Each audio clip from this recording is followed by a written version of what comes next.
Hello, Internet, and welcome once again to the Always Online multiplayer gaming podcast brought to you by MMOBomb.com. Your home for all things multiplayer related. I'm your host, Mike Byrne, aka Magicman, as always, and this is episode 498. Yes, closing in on 500. As far as the schedule goes, by the way, we will have today's show, doing it live, twitch.tv/MMOBomb. As always, we'll be live next week, December 8th and December 15th. As normal, the 15th will be our 500th episode. I don't have any ideas at the moment, so if you got something you want to see or guests you want me to try and reach out to and get them back like we did for the 400th, let us know in the comments below. And of course, if you could join us live on twitch.tv/MMOBomb, that'd be great sometime. But if you're watching on YouTube, listening on Spotify, give it a like, a thumbs up, a subscribe, turn on notifications, and most importantly, get your weekly bombs and question of the week answers in the comments below. After the 500th episode on the 15th, we'll be off for the rest of the year. We'll have the week of Christmas and the week of New Year's. No cast. Obviously, we'll still be on MMOBomb posting news and giveaways and stuff. And Troy and I will probably stream a little bit. But then we'll be back for the show the first week of the new year, January 5th. So that's the plan. Joining me to go over all the fun stuff today, though, Ms. Quinlan Bowers. What's up, Q? Look what I got. What do you have? Yeah. You sent me your picture of those. It's like the Good Omen Tarot deck. They're really nice. Yeah, you said you were like happier than you were expected to be with the quality. I have other tarot decks, and like these cards are like they're heavier. The box is fancy, like on the inside and shit. There's even a pretty ribbon for you to pull shit out with. So, well, congratulations on your cool tarot deck. Also on the line, Mr. Troy Blackburn, the noob fridge himself. What's up, boss? I got something too. This is my Black Friday haul. Yeah, you got a lot of stuff there. I assume it was a good Thanksgiving then. It was indeed. It's been a good week after receiving everything that I ordered. Spunkify would be cool. Yeah, he was here for 400. I could definitely hit him up. He's a busy guy, and as he shared on the 400th episode, there's health stuff. But if he's available, yeah, absolutely. I got to get Havoc. Although Havoc won't do camera, so he would just be audio, I bet. You could. There's a VTuber app on Steam. Yeah, he ain't doing that.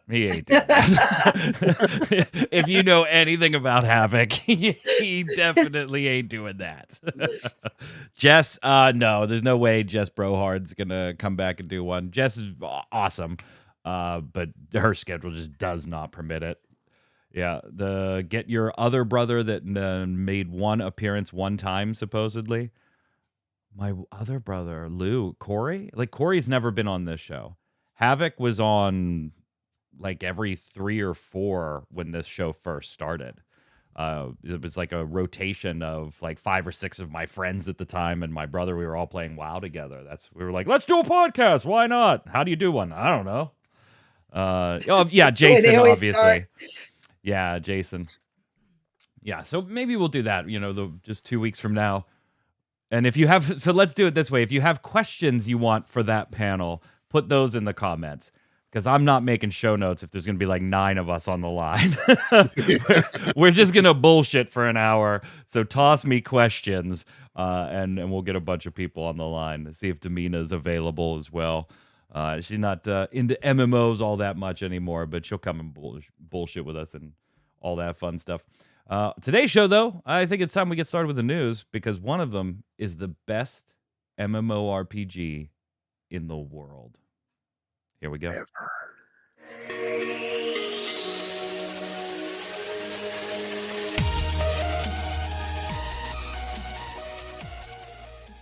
All right, we'll get to hold your horses. We'll get to the best MMORPG in the world. But there is some neat stuff that happened this week as far as just some like data, right? So Fractured Online, after its horrible breakup with Gamigo, they don't even pretend the other one exists. They don't interact on Facebook. They don't like each other's photos anymore. It's like the relationship never happened, Q. between Fractured Online. They did relaunch on Steam by themselves, and they dropped some data that we don't normally get to see. And I think it's kind of neat, so just wanted to take a look at it. Fractured Online is in early access, right? It's not officially launched-ish yet, right? It's still in early access on Steam? Am I right there? I can't remember. I'm pretty sure. Probably. You looking it up for me, Troy? All right, thank you. I appreciate it. Yeah, I don't remember what the hell they're calling it. But they have sold 5,000 copies. Nice. 5,000 copies.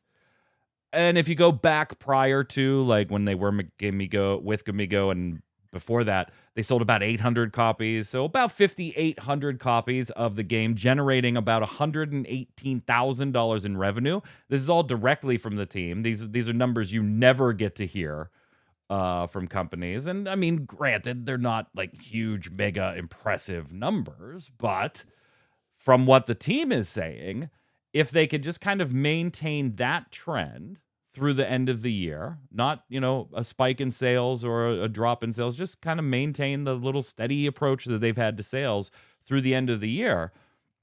They're hoping that, hey, if we can do that, that will allow us to pay all of our salaries for 2023, including Q. And this is the interesting part, I think, going back to people that they unfortunately had to let go and paying them salaries as well.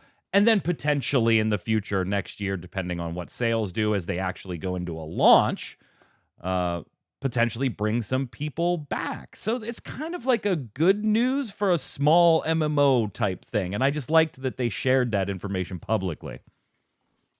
I think what I find interesting about it is they sold over 5,000 copies since they were, became independent. Yeah. So put it that way.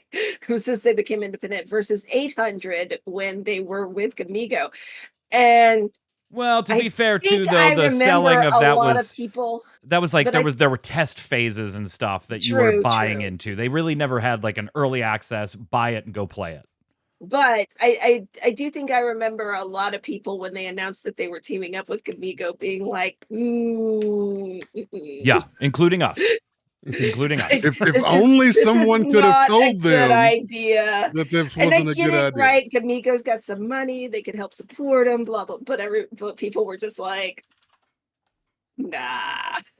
So I mean, you live and you learn, and now they, it seems they're doing okay. Now, whether or not this trend will continue to be a trend is the thing, right? Yes. Yeah. And I mean, it's not, they did say, hey, like the sale hasn't hurt them because there was like a sale price for a little while. In fact, it helped. And they're not looking to like obviously extend this number through, midway of next year, which all of us would go, yeah, you're not going to maintain your initial first couple of weeks or whatever of early access sales for the next 7 months. No game does that. And you certainly aren't going to.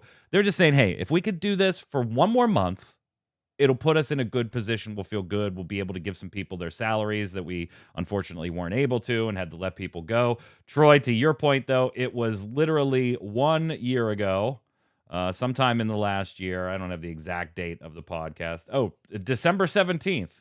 So it was almost 2 years ago, December 17th, 2021. In a few days, YouTube will say 2 years ago, that we put up the episode of the Always Online podcast called Fractured MMO Goes with Gamigo, but should they? That was our title for that wonderful episode. It's good to see this kind of like good news. They also, Troy, talked about their reviews. Now, obviously, they got slaughtered and they're still having to carry those reviews on Steam, right? Like they can't get rid of them. But if you look at the more recent ones, they're like 81% positive, and they're still trying to climb out of the hole that the initial launch put them in. It may not be my cup of tea, but I gotta like a little mini quote-unquote comeback story, I think. It was a game that I was definitely interested in at the time. I thought that was going to be the end of your sentence. Well, it was a game. So, I jumped in and I did the first look, and my overall impressions weren't exactly positive either. But to see them no matter what the amount of success is, to see them have some amount of success and to be able to do positive things with it outside of Gamigo, it's got to make you happy for them. The fact that they're wanting to pay some of the folks they had to let go, let you know the type of people that they have within their company, and makes you question why they were teaming up with Gamigo in the first place. I mean, money talks. Yep, money. So I'm sure it was probably something to try to help save those jobs that they end up having to cut anyway. But it's good to see a game, especially a small indie game now again, have some form of success and have some form of good news coming out of it besides, hey, we're still in early access and we're shutting down. Yeah, and I mean, obviously, I don't think any of us are pretending that like Fractured Online is going to set the MMO world on fire in the future or anything like that. It is a very niche. If you like this type of game, you're probably going to like this. I know it's not my type of game, so I'm not going to be like building my own house in it or anything anytime soon, and besieging cities and stuff like that. It's just not my. There is a heavy PvP focus, and that's just not for me. Not to say that there isn't PvE, there is, but. I like to what you said, Troy. I like the idea of, hey, you know what? We've sold some stuff. It's going to help us make salary for the year and maybe be able to get some salary to some people we had to let go in the past because we couldn't afford them. That's classy, and I like it. That's very classy.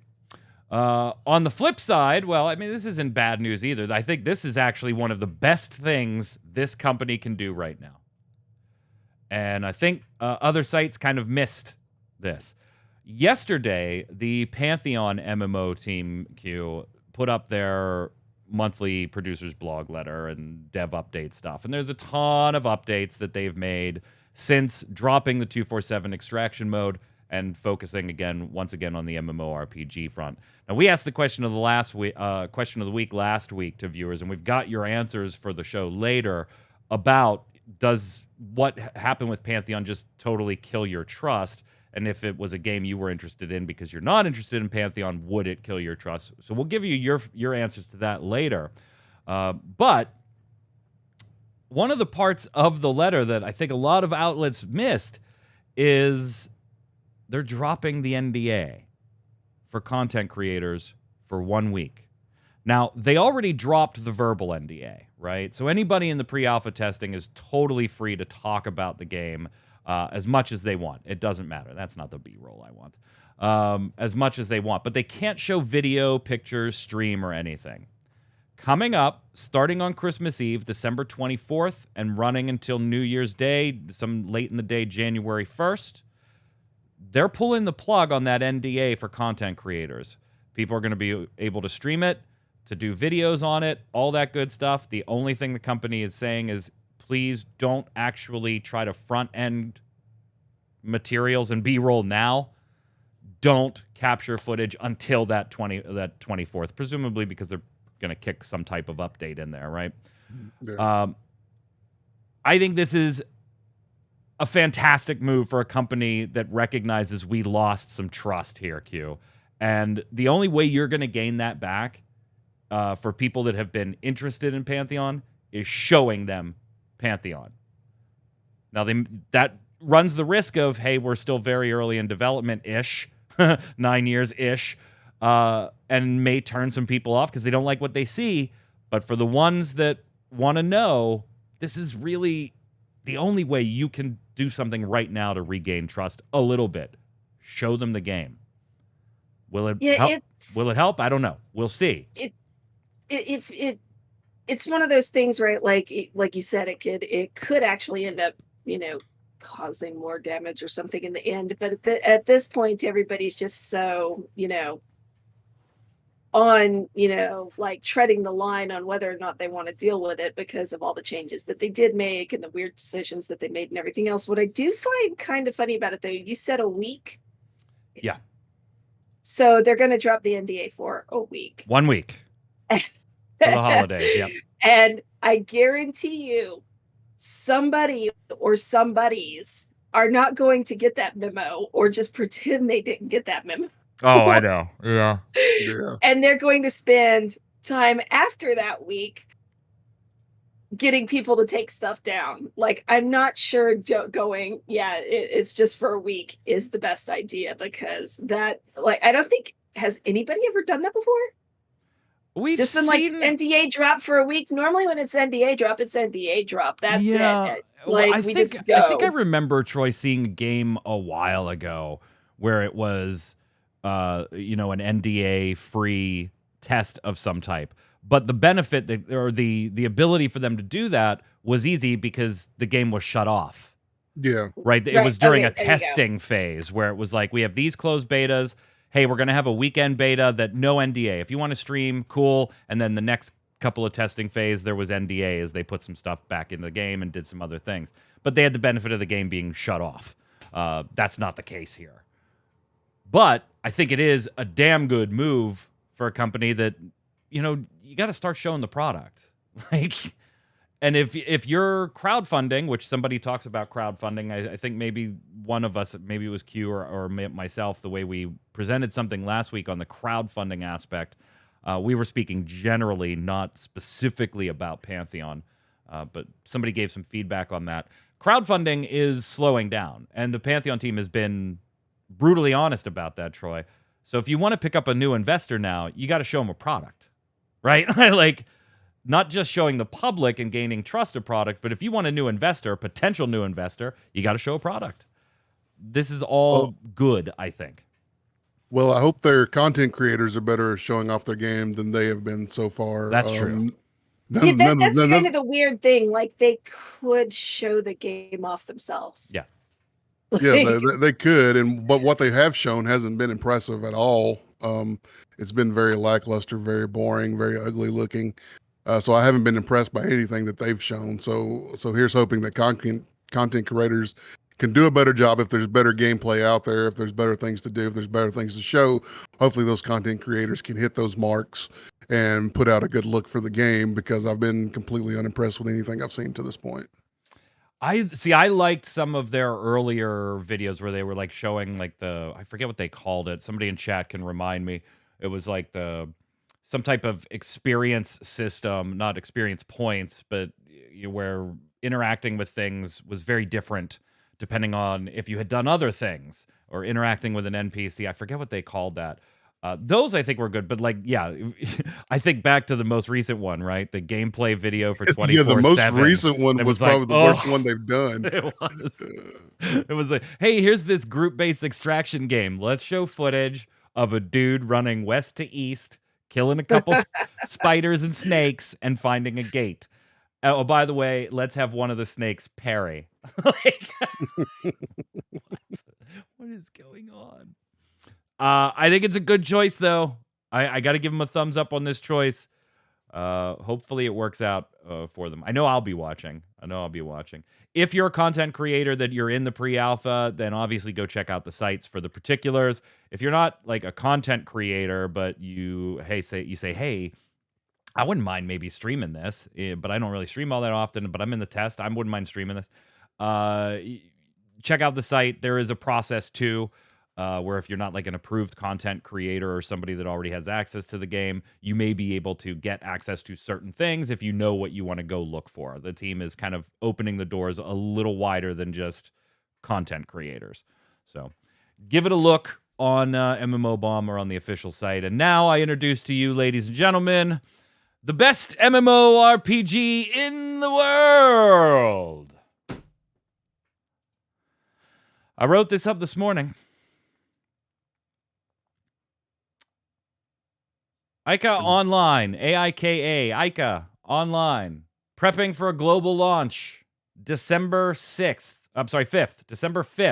at 7 p.m. Eastern, global launch.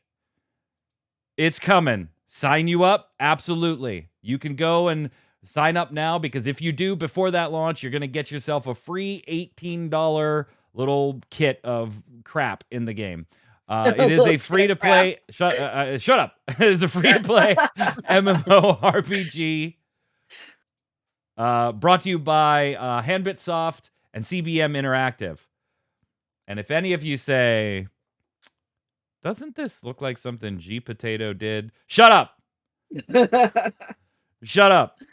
Tori the Chicken just says 2013 in chat. That's weird that you say that.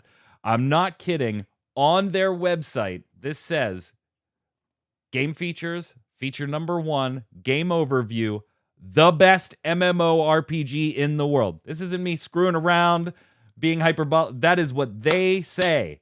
And if in the press releases, Troy, I know you love this stuff. If press releases were scored for buzzwords, this press release would have gotten an 11 out of 10. Here's just some of the words in the AIKA Online press release about global release. Besides, best MMORPG in the world. Cutting edge. Breathtaking visuals. Engaging gameplay. Epic battles. Rich storytelling. Endless possibilities. If this sounds familiar, or you're looking at this saying, I've seen this before, you have. It closed in 2021.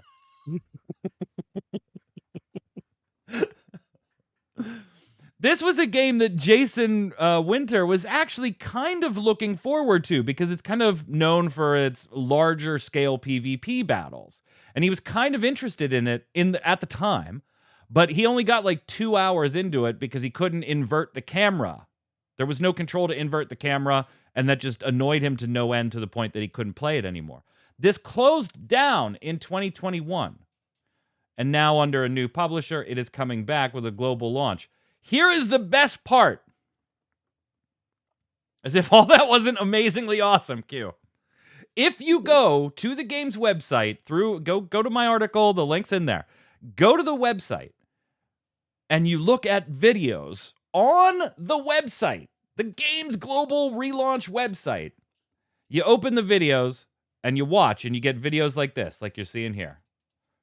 Like this lovely B-roll stuff. And they have class videos and stuff like that. I was curious, so I didn't let it just play on the webpage. I clicked the YouTube thing, right? Icon. Brought it up on YouTube. The videos are the same videos posted 9 years ago.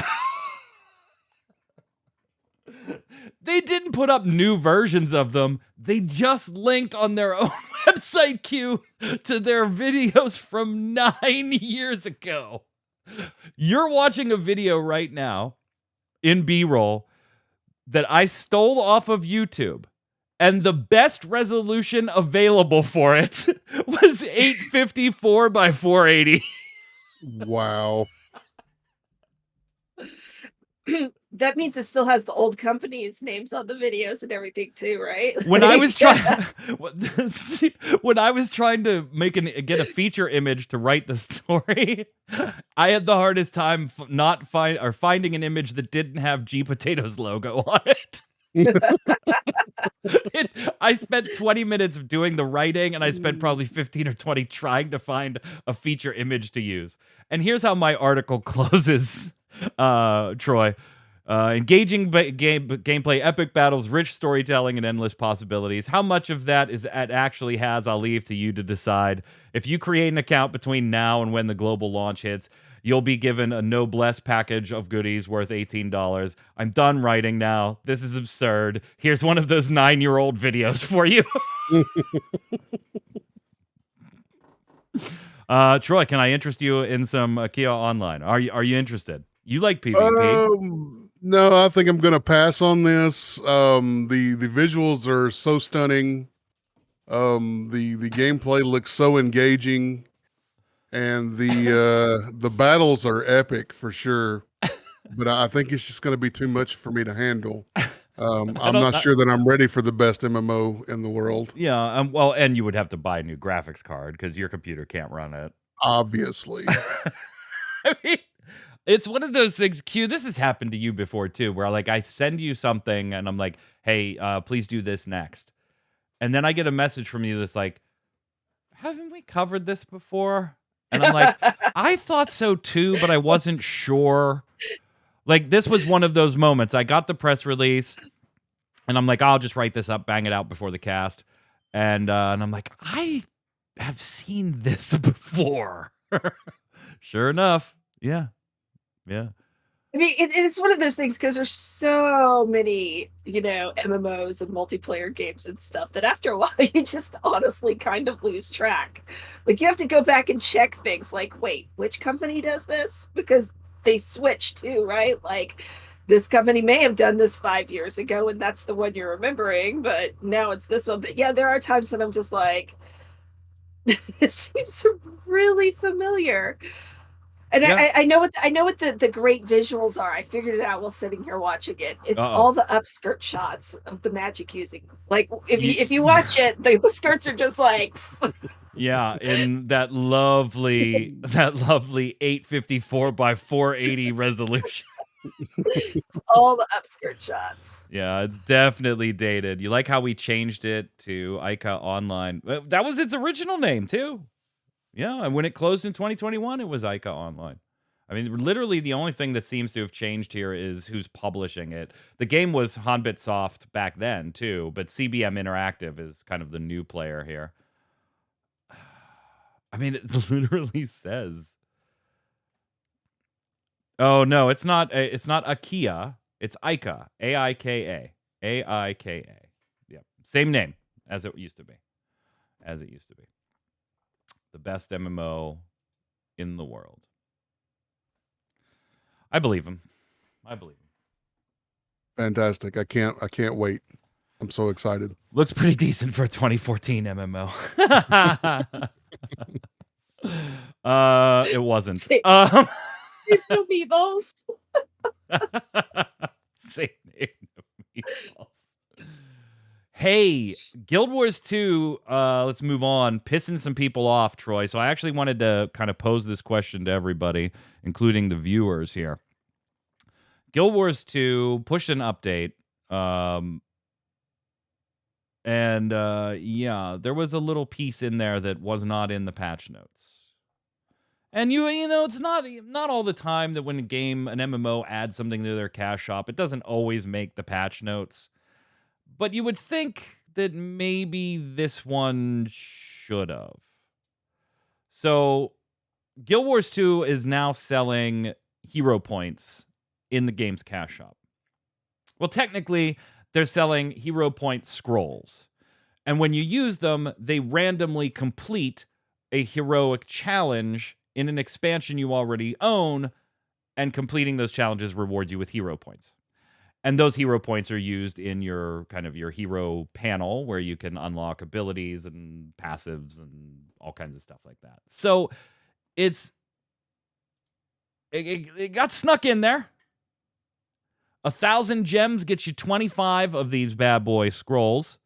Of course, you can't just buy 1,000 gems straight from ArenaNet. You maybe could through the exchange, but straight from ArenaNet, you're going to be buying the 1,600 point bundle for $20. Or maybe you'll go and get a 2,000 gem card on Amazon for about $25, something like that, and use those to buy your hero points. Now, Troy, as somebody that's a little more Guild Wars 2 than I totally get this, but I'd like you to weigh in here. This isn't really pay to win because of what hero points are used for in the game. But do you agree with the concern expressed by many on the ArenaNet forums over this? I understand completely that this is slippery slope territory. They put this in. They felt like it was going to be controversial enough that they didn't bring it up. They just added it. They're obviously looking to monetize whatever they can at this point, which definitely makes me nervous. They're sliding into ESO territory here, Elder Scrolls Online, as far as the kind of stuff they're putting in their cash shop and how much they're putting in their cash shop and all the different things they're putting in that are gameplay related. As far as the hero points themselves, it's not pay to win. It's more like a level 80 boost. It's more to skip content. Something the game already sells, by the way. Yes. A level 80 boost and a waypoint unlocker. They sell those types of things. Final Fantasy obviously has its story skip boost. You mentioned ESO, which does almost the same thing here, right? They sell skill points. There's an important difference between the two. that I'll bring up in just a second, and Troy already knows what it is as soon as I said that. Skill points are available to buy in the Elder Scrolls Online cash shop as well. Now, Q, to be clear, yes, these are used to unlock skills. So it is I'm buying to not play the game. I will eventually open all of these skills anyway. Hell, PvPers or WVDubs players in Guild Wars 2 have been not doing heroic challenges to get hero points for years, all right? They've just been farming up scrolls and buying hero points that way anyway. So, but the argument is, right, somebody doing PvP is still engaged in a piece of content to farm up those hero points. Here, you just go and buy them. I see the arguments, right, where this is a slippery slope. You already do an 80 boost. You already do a waypoint unlock. What's next? A point of interest sweeper? A Vistas unlocker? You know, where you're just paying to flat out complete pieces of content, which is what this is. I'm not going to be stronger than you because I bought it. I just might have a few abilities opened before you have them opened. And honestly, as a newer player, that might actually make things worse. Because I shouldn't really have some of these abilities yet. What's your whole take on the situation? So, I mean, it is one of those things that seems like, unless it affects the competitive parts of the game, it's obviously, like you said, it's not really paid to win. And you can buy the skips and everything like that. It does seem a little odd to not to want to be like, if like you're talking about, if they start separating it out and being like, well, here's this to complete this bit of content, just give us the money. Here's this to complete this bit of the content, just give us the money. And at that point, what exactly is the point in you playing the game if you're just paying to complete all the pieces of content? Right. Like, I don't really understand what the point of that is. Like, yes, people do different things in the game, right? There's stuff in XIV that I will likely never complete, or and I do think possibly does this affect achievements, like your achievement listing at all? Like, say, right, if I know that I don't know, because like Troy, like if it randomly completes a particular heroic thing, are there achievements tied to heroic challenges at all that I'm not thinking of, like some of the more epic group wide ones? I don't. Baron recall. saying no in chat. And Okay, again, 'cause see, that- achievements is such an internal my experience thing that it doesn't matter anyway, right? Well, it kind of does, though, right? At least in XIV it does, because you can track the achievements everybody has. Like, it's listed on, wherever. So it's something that you can see. You get the titles for it, stuff like that. And I don't think you should get achievements for just giving money to them.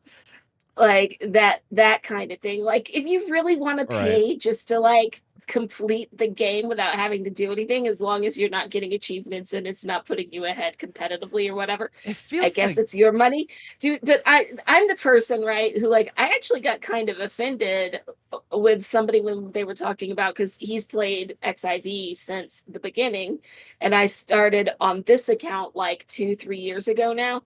So he's sitting there going, oh yeah, you something you don't know because you didn't do all, you just bought the level 8. And I'm like, I did not buy a level 80. And I've completed back the fuck all up. the quests. I've completed all the side quests and everything else. I'm currently working on leveling out the rest of my jobs, but like, I've completed all of that content and unlocked everything by doing it. So maybe just walk that back. Guild Wars 2, by the way, is one of those MMOs that straddles the line on this whole topic to begin with, right? Because, Troy, you can convert the cash shop currency to the in-game currency through an in-game mechanism that, you can sell the currency to other players. So there's always that argument of, well, if I could just use my credit card to buy gold in-game, then I can use that gold to buy the biggest, the best, insert X here. But Guild Wars straddles that line, right, with like you can't use gold to buy ascended gear. You're gonna have to do some. Maybe you could buy the mats, but you're still gonna have to level up your your ability to make that type of stuff. So there is kind of checks and balances on some of that stuff. It feels very noob trappy to me, Noob Fridge. It does feel like a new player trap when you see that in the cash shop. And I know a lot of the arguments being made on the forums and even the ones here are very hypothetical, right? What if ArenaNet decides to sell Vista unlocks? How about point of interest unlocks? How about mastery unlocks, which definitely would throw the game into a very bad place, I think. I would hope that they're smart enough not to do that. What does this do to like the already limited number of people trying to group up for some of the more harder hero challenges? What about future content? Could we see a time where future content is molded around having higher hero point resources or requirements that would maybe subtly direct you to wanting to buy some of these things? It's all very slippery slope and hypothetical at the moment. I get it. But yeah, I'm not a fan. Not a fan here. Not a fan. It doesn't bother me as much because I compare it more to a level 80 boost, and I've purchased level 80 boosts in Guild Wars too. And it's random, by the way. It's a Yeah. fucking loot box. What hero challenge you're gonna have completed? Loot box hero challenge for hero points. But I definitely get the slippery slope argument and what's next. I think that's the bigger concern than this itself is the what's next, what's coming down the pipeline. If you're going to monetize this, what aren't you willing to monetize? And that I think that's the majority of the concern here. Yeah, and there was something back in the day. I can't remember what it was. That Guild Wars 2 added to the cash shop, and there was an immediate backlash from the players, and they ended up removing. Maybe somebody in chat. It was years ago, but maybe somebody can remind me of what that was. It was something power related. The difference, by the way, with Elder Scrolls Online, which you can buy skill points in the shop, but you can only buy them for alts after you've had one character complete the zone. So if you farmed up on your main character, you went to one zone and you did all the quests, you farmed all the sky shards, like you got, or not skill points, the sky shards is what I'm talking about, which are skill points, right? You get 3 sky shards and you get a skill point. So if you've gotten if you've cleared a zone, then that zone becomes available for you to buy as an unlock on your alts, so that you automatically have all those sky shards from that zone, and thus you get the skill points for having those sky shards. So it is a little different. That's reasonable. Yeah, in that you have to have at least done it once. Because I will say, like what I was saying, on my main character, right? Like I've just played the game, but I do have some alts that are like busy work alts to do stuff. And so those I just did the level 80 boost so I can go to where I need to go to like gather things or, whatever. But that's not the same as like just actively not playing the game. Yeah. It feels like a noob trap. I don't like it just because I feel like it preys on newer players more than anything else right now. But yeah, I'll be the first to tell you, don't buy the level skips either. Like you want to buy the level skip. Not if you're new to the game. If you're new to the game, a level 80 boost is overwhelming. Yeah, I mean, in any game. In any game. Like if you have a max level character and you just want a quick level in alt and you're willing to give them 20, 25, 30 bucks, whatever it is in your game of choice, then fine. God bless you, have fun as long as you can afford to do so. But I'd never, ever jump into an MMO that's brand new to you and just buy a level skip. It's play awful. The game. That's what it's for. You're supposed to play it. You were giving them money. Well, not for free-to-play games necessarily, but the game is designed to be played. Are you okay with companies even selling these types of things, Q? Well, regardless of the game. Like, okay, fine, you may not personally buy one, but do you think that it does create that kind of noob trap for some of these things? And Timbo in chat saying monetization's meant for noobs, whales, and those with fear of missing out, and you're not wrong. And these types of things cater to those audiences. Or does it just feel grimy and make you not want to play it? The fact that it's just there, you may not buy it. It's probably something I would just personally ignore if I were invested in the game itself, like the story or whatever. Obviously, this is not a game that I'm invested in, right? Like, I never have been. I think I played 15 minutes of it and went, "Nah, this isn't for me." But Seems like it's a no from me, dog. and that was, when it first came out, and I've never been back to it again. But I mean, it does kind of like, because I do have friends who've like they've gotten into the game and they immediately just buy the level skip, right? In 14. Like they just immediately do the level skip because they want to get to the in-game stuff. Like either they came over from WoW and they want to do in-game, or like there's the few that are like, I'm only here to do PvP, which is kind of hilarious. 14, but like, that's all they do. So they just want to get up there and get it done with and not bother. They don't care about actually playing the game. There's just that one section they want to do, which, if that's what you want to pay $15 a month for, that's That's fine. your $15. It's not something I would personally do, but it is their $15. It's their $25 to do the boost, whatever. And it's not actively harming me. So I just ignore it. What about you, Troy? As somebody who maybe is a little closer to Guild Wars 2, does it make you sad seeing it in this specific game? Do you have problems with these types of cash shop items being available in games you play? Does it bug you? And would it ever send you packing from a game you enjoy? No, something like this doesn't really bother me a whole lot. I think it's an okay thing to have. I think there definitely is obviously a customer base out there for it. There are going to be people buying it. Like I said, I understand the concern, but I think the concern is more about what else could be monetized more so than what this particular thing is. I don't think it's that concerning of a thing itself. But what they could monetize next is definitely a concern. You heard it here first. Troy, totally a fan of pay to win. Pay to win. 100%. 100%. Hey, some oddball news here and there before we go over to the weekly bombs. Q, what the hell is going on with CCP? What is going on over there? They're CCP. Oh, okay, never mind. I mean, you phrase this like we should be shocked by any of this, and we shouldn't. They just they're accepting applications for Project Awakening, which is their blockchain game that's set in the Eve universe, because it's all set in the Eve universe. And then also, not entirely shocking considering the nature of Eve Online itself, there is now a guild that has AI making all their decisions for them. They consult it like 3 times a day. They go like there's a little council of like 5 of them. They go and consult the AI like 3 times a day and make their decisions based on what the AI tells them to do.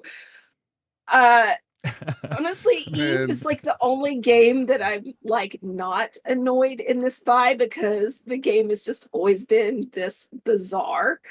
Yeah, like this experimental playground for stuff. That's exactly what it is, and it's built for trolls and stuff. I mean, like most of the stories in Eve, right, are like people just trying to screw each other over. So Usually. this is like the one game where I'm just like, that sounds about right. Hey, Troy, your boys over at Marvel Snap, they must be shutting down, right? I saw their publishers closing or something like that. Yeah, their publishers closing. Lucky for them, they are Marvel Snap, so most likely they're going to be picking up a new publisher pretty quickly. Yeah. They were heavily funded early on by NetEase, so that's a potential partner for them right there. But yeah, the game itself says they're not going anywhere, that they're going to continue on moving forward, developing and continuing with the game. So look for a new publisher very, very soon. Yeah, Newverse is half the game disappearing then. I see what you did there. Newverse, the company, the publisher, is not going away. They're getting rid of their gaming arm. They're not going to be in gaming anymore. So this isn't like we don't want Marvel Snap. It's like we don't want any of our kids. Yep. I was gonna say, aren't there other Disney-related games that Newverse was involved with. Yeah, but it's they're very mobile and stuff like but they don't want to do games anymore. They're just we're done. it, We're done. it got boring. They're off to make beer or something. Exactly. Hey, we have a new teaser trailer, and by teaser, I literally mean by what I'm showing you here is what we have, and a teaser site, which literally has almost nothing on it right now. But this is a Western site for NCSoft's Blade and Soul a Neo Classic. So Blade and Soul seems to be wanting to get in on the classic server stuff, but putting a little Neo in there with some like from what the minimum amount of information on their website says, that there's going to be maybe some additional unique ways to transcend through the game. I kind of read that as other ways to level up or make your way through the content that maybe weren't back in the original release. Two things of note here. It is going to be Unreal 4. Yes, Blade and Soul already switched to Unreal 4, but we weren't quite sure if Classic was going to come in Unreal 4 or not. It is, as they show you in the visuals here. And I think, Troy, it is a little heartening to see this site already up here in the West. Kind of flags that maybe there won't be such a long wait between an Eastern and a Western release.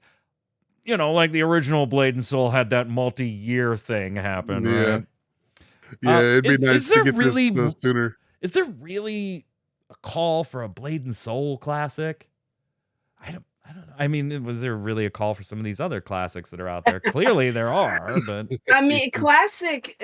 I'm attaching classic to a game almost feels like just printing money for a lot of these companies. Like their classics are doing better than the still existing game. Yeah, there was. I'll tell you what though. It was not the game that turned me off of Blade and Soul. Didn't this game just come out? No, initial release date on this one was 2012. 2012. For Blade and Soul. And then like 2015 or 2016 in the West here. It was a long time before we got it in the West. It was like 2012, 2014 in the East, and like 2014 to 2016 somewhere in there, probably closer to 2016. So like 7 or 8 years ago. But yeah, we're getting. My problem was never the game. I kind of enjoyed the over-the-top tab target combat and the goofy story and stuff like that. And dungeons. I hated their cash shop. Like, Classic ain't gonna fix that for me.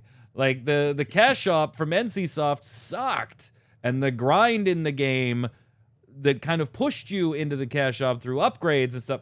That was my big beef with it. But yeah, the RNG upgrades that push you towards the cash shop, that kind of crap. Yeah, that was the stuff that made me walk away as well. Spending like over an hour at one of those wheels that you have to spin to RNG upgrade something. I was like, nope, I am done. I am over this. I played it briefly for.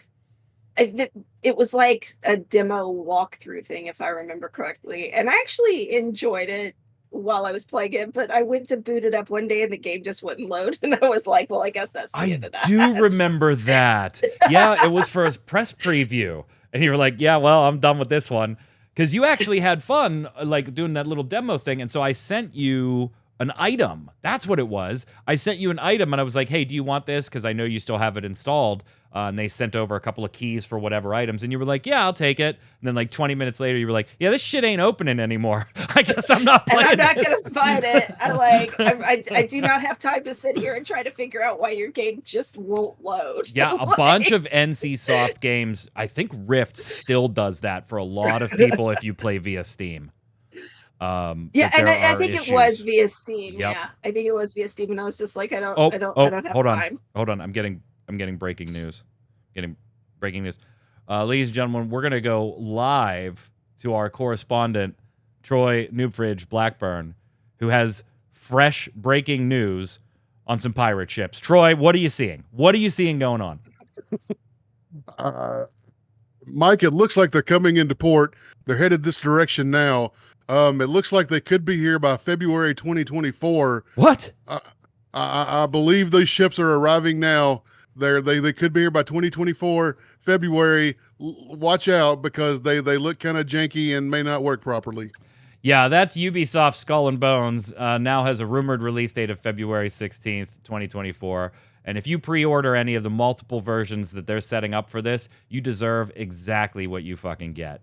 Sony and NCSoft. Sony and NCSoft partnering up on some mobile stuff. Surprise, surprise. They may do some other stuff, but it's going to be mobile. Q, did you see this, though? So I know extractions aren't really all of our things here, but this is Dungeon Stalker. I'm going to show you the trailer. There's running a Steam Fest playtest now if you want to check this out. It's like a week-long demo. And we've seen like extraction, looter shooters, and stuff like this. As soon as I saw this, I was like, this is very dark and darker. Looks good, though. I kind of like the idea. I enjoyed Dark and Darker when I was playing it a little while, but I kind of dig this. Now, I haven't played the test yet. I am going to, though. Any interest? See, when I was writing it up, I was just sitting here like, this seems like something I might do, but then it says extraction, and I just don't know.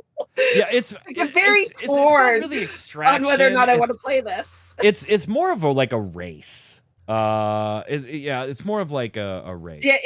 Yeah, but it's just one of the where I'm just like I don't know. I don't know if I want to do this or not. If you want to check it out, playtest is up on Steam now. Finishing it up, Destiny finally confirmed its delay for the final shape the day before the Season of the Wish, which will now be extended, came out. The new launch date for the final shape is in June. So, like, surprise. We already knew that. They just didn't want to confirm it. And they kept sending out press releases with the February date on it. It's not right. June 4th. And then they promptly had to take some stuff that they were trying to sell off the market because players said this is really dumb for new players, and it's still not going well over there. Let's go do the weekly bombs.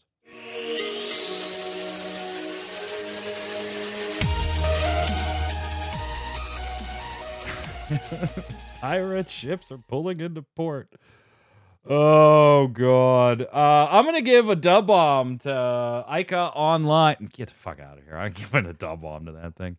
I am going to give a dub bomb, though, to Nightingale. If you have not been able to play in the Nightingale previous tests, they do have a stress test coming up, probably in January, although early January they'll share the exact dates ahead of its late February early access. So check out the website if you want to sign up. They're going to be letting a ton of people in, and yeah, the servers may break. They put up this new video. If you don't know what a gas lamp genre game is, they kind of put up this cute video talking about the style of the game and what makes it gas lamp. I'm still really looking forward to this. I know some of you have had your hands on it already. I am not one of those people, so I'm looking forward to the stress test. Dub bomb to Nightingale's stress test. Go ahead, Troy. I'm gonna give a dub bomb to my Black Friday haul back here. I got some awesome games at some actually really decent prices. None of that where they pretend like it's on sale stuff. Like, I watch prices for these things constantly, and I got some really good deals, so I'm excited for that. So dub bomb to my Black Friday haul. Cute. You know what? I'm going to give a dub bomb to Troy's live coverage of the Pirates. From viewers in chat right now. Whoa, what happened to Q's camera? What is going on there? There we go. All right, you're back. Did you see that, Troy? I saw it on the stream, but in Discord, it still looked like it was fine. Oh, that's weird. It looked like there was a pink shower curtain there for a minute. Q was like, I'm done. From chat, Guardian Vale says, dub bomb to Path of Exile. I have to check out the new league. Looks great. Timbo James saying, dub bomb to all of Troy's talking about New World, getting me to check the game back out and enjoying myself. A-bomb to them just mentioning GTA 6 at the PC gaming show. Yeah. Troy, look at you converting people back to New World. Yeah.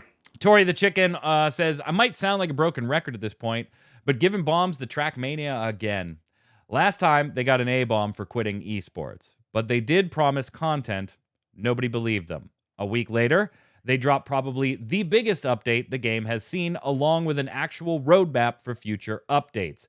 Massive da-bomb. It's a lot of fun. Slight A-bomb to the release of it, though, since they managed to mess up the whole game for 2 days because they had avoided external testing in order to keep the update a secret, and they broke a bunch of old maps, kind of on purpose. They're doing a Pantheon on that, though, because of a backlash, and they're reversing it back to the old maps, according to a Twitter post by a dev. Yes, yeah, it was pretty dope on the Trackmania front. Go ahead, Troy. Misfit Rain, the bomb to WoW. I quit playing again about 1 month in Shadowlands expansion. Getting AI to help me farm bling might get me back in for at least a month again. Really hope they do what Troy said and let me bring my alts as the AI. Might stay in for 2 months then. Hell, let me bring in all my alts to clear old raids for more bling, please. P.S. Mike, borderline not my friend anymore, not a Godzilla fan. You mean to tell me you didn't even watch the Matthew Broderick Godzilla movie? That one is the worst. So much wrong with that movie. Yeah, it's not like I hate Godzilla or anything. I just never, it was just never my cup of tea. Never my cup of tea. I'm sorry. I hope we're still friends. Go ahead, Q. Alan M., interesting situation. Mike, do you get on to your employees for spacing out meetings since they're most likely exhausted from gaming all night long? About Mike's wife, timestamp 2935. I hate fucking people. Yeah, so I probably should have said I effing hate people, not I hate effing people. Thank you for pointing out that my wife might have raised an eyebrow at that sentence. Alan M. Decal2399 says, A-bomb to people who judge how good or bad an MMO is based on how much it forces people to interact. Look, MMOs are here to allow you to be social if you want to, not to make up for the fact that your awkward ass is too scared to go outside and say hi to people. Question of the week last week.